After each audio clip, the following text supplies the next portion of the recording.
The great Backtrack. What up with y'all? It's your boy Sell. I'm back here with another video. Today, we're gonna go back to the Kyrie Irving situation. About a week ago, I made a video about the Kyrie Irving situation. If you didn't watch the video, go ahead and watch it. But anyways, I was pretty critical in that video on the media and Kyrie too.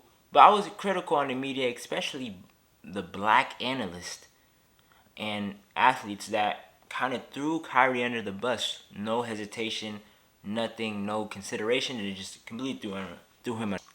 But, you know, this is a funny world. And the people in it are funnier. Since that video, majority of those people have recanted and took back their statements and kind of took a new position on Kyrie Irving. Backtracking at its finest, right? From Stephen A., Shannon Sharp, even LeBron. So let's see what these guys said now. The rest of the year, or you can elect to let him go while making him sit home, and you have to pay him unless you trade him.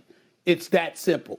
But to sit up there and to have these lists of conditions that he has to do, I think what you're trying to do is elevate the level of embarrassment that is being thrown in his direction and, dare I say, emasculate him, which is why Jaylen Brown has spoken up, which is why black people are going to raise holy hell about that, and which is why I'm going to be one of those folks leading the chorus to raise holy hell about that.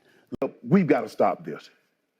If you're not a member of a said community, stop trying to tell them what's insensitive. Stop trying to tell them what's disparaging. I don't want someone that's not a member of the black community to tell me what's racist or what's insensitive, because we do that a lot, because we get a lot of people, well, Shannon, it's the truth.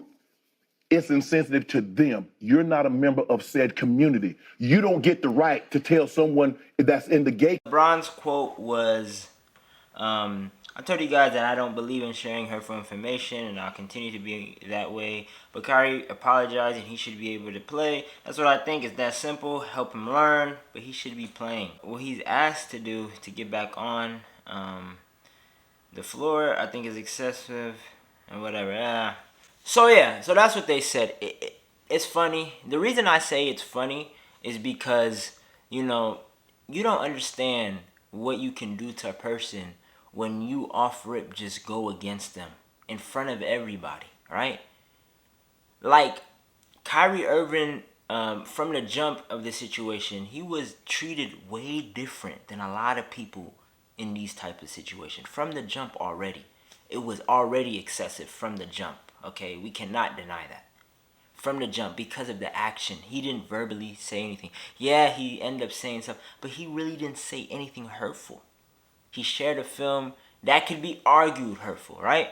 And we want to get into that, whatever. But the fact of the matter is that these people are only coming to Kyrie's defense.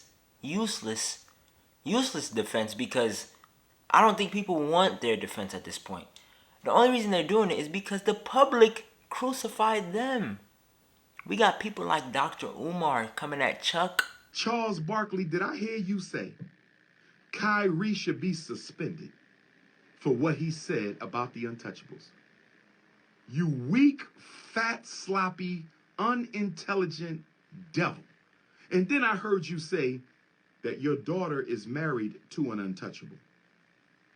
Your daughter is married to an untouchable. And so you took it personally what Kanye said. This is what Charles Snow Bunny Barkley said. He took it personal. But did you take it personal when Breonna Taylor got shot up? Did you take it personal when Sandra Bland got choked out? Charles Snow Bunny Barkley, did you take it personal when Tamir Rice got shot up for a water gun? Did you, Charles? Did you take it personal then? Whatever. Even the likes of Farrakhan, another Hotep, whatever, he even came to Kyrie's defense. The majority of the public eye is starting to, especially the black community, is turning on these people because of the fact that in times of controversy, you see people's true colors, and they completely ran against, they threw him under the bus to save their own ass. Not really to save their own asses. To be honest, you could have took a neutral position on this, right? They could have took a neutral, but no, they had to come at Kyrie's neck and really put the nail in the coffin. The language they were using to describe what Kyrie did was disgusting. You know, they completely threw him under the bus, right? And these guys, it's quite obvious they don't really have knowledge, including LeBron. I'm a LeBron fan, and I'm saying this. These guys have no knowledge besides basketball and business, right? But after that, social issues, all these issues, they don't have any knowledge. No knowledge at all. Because you could tell they literally stand for nothing. That's why they fall for anything. When you stand for nothing, you will fall for anything. They're so easily skewed this way, that way, this way, that way, with the smallest, tiniest bit of pressure. When you got somebody like Kyrie, where you could say his point is ignorant, but he stands for something. And truthfully, what I believe, even though I don't agree with the Hebrew Israelite ideology, I believe that Kyrie Irving's position is truly, it's good at heart, right? What he's standing for and all the stuff he's standing for and how he goes against a lot of people, I think at its core, he's good at heart. And he's not afraid. I respect Kyrie Irving 1,000 more times than I would ever respect Shaq or Charles Barkley, Stephen A. Sad to say, I think LeBron too. Kyrie Irving, he doesn't care. He'll say his opinion, right? No matter what, you gotta respect it. The only time you don't respect it is if it's ignorance being spewed. And Kyrie Irving, he didn't spew anything. He shared a film. We don't have to go back to that video, which I said, and you can see my points there on how I really feel about what he said and stuff. I don't agree with it, but I don't think it was that hateful. And the media overreacted. And what hurts even more, these people who should be on Kyrie Irving's side for obvious reasons weren't. It wasn't because, they actually analyzed what he said. They don't understand what he said. They just did it because they felt like it was the right thing to do, and they saw the pressure from other media outlets. They said, hey, let me push myself onto this and let me come at Kyrie Irving too. How can we respect that? How can we even honor what you guys are saying now? You guys, what you're saying now has no substance. We already seen your true colors at the start. When all these black people and all these other notable people are coming to Kyrie Irving's defense.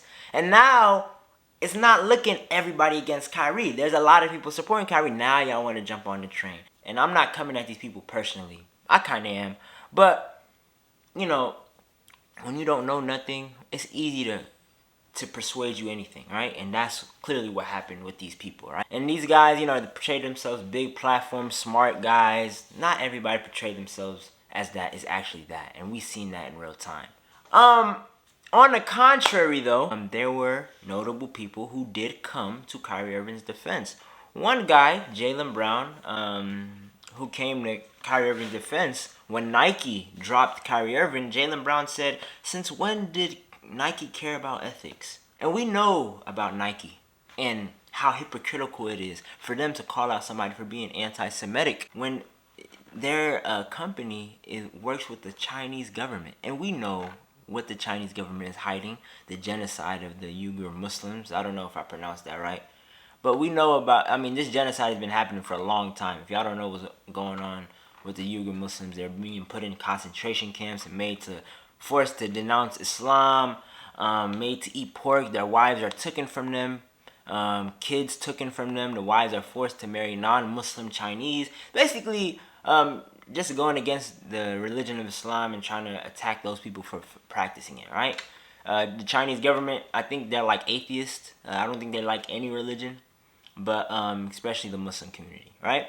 Nike, they work with it. They have sweatshops all over the world. And so, it's so funny when big corporations like Nike is acting like they care about ethics and they care about people having a say and they care about hateful rhetoric when these people literally are the product of that, right? So kudos to Jaylen Brown, and also kudos to Jay Williams, who had this to say. Life is always about taking a stand and holding principles. So I want to explain what I feel like my stance is as a black male in this world, okay?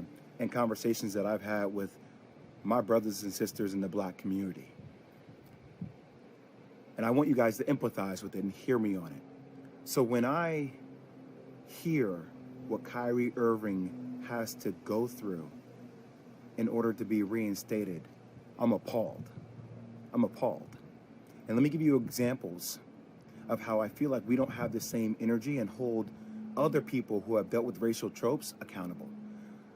So when Sarah Silverman does blackface, or when Don Imus says nappy-headed hoes, or when Howard Stern calls somebody the N-word in the skit, or when Brett Favre takes money from the state of Mississippi, we don't ask them to get sensitivity training.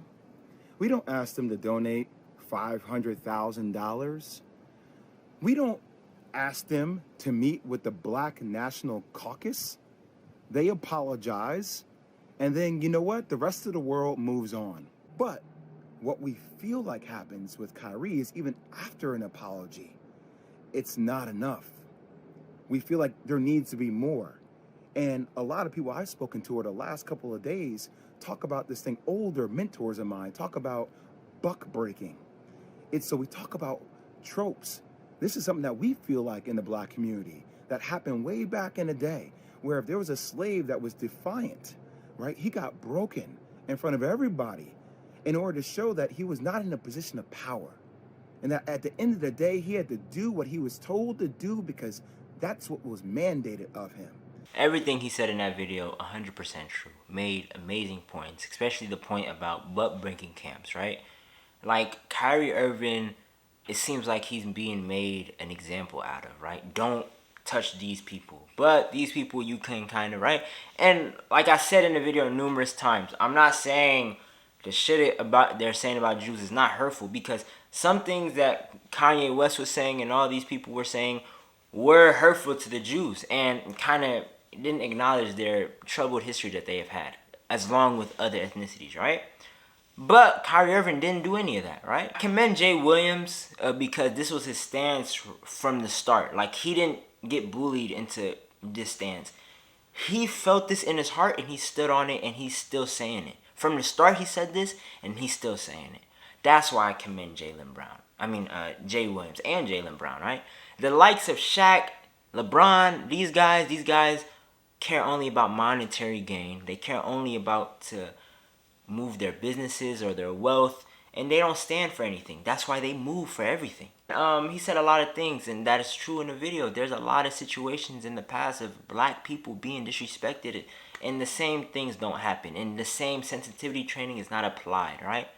But now we see that the public is holding these guys accountable, and now we see how they move, and now we see their true colors and true intentions. Look, I understand there's a whole thing that, I understand it's very real that these people could have just, had a change of heart. But it seems it's not really as honest when the public has to crucify you for you have that change of heart.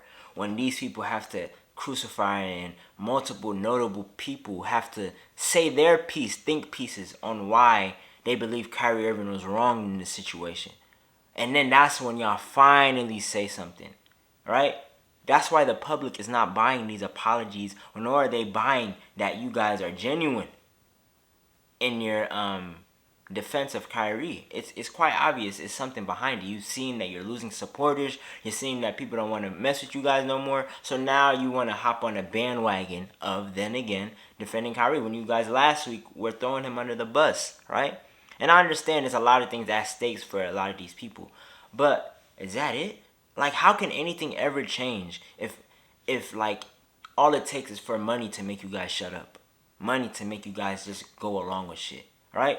Like, nothing will ever be fixed, nothing will ever be changed if all it takes is a couple dollars to get y'all to shut the fuck up, right? I mean, we're gonna remember this for years and years and years, right?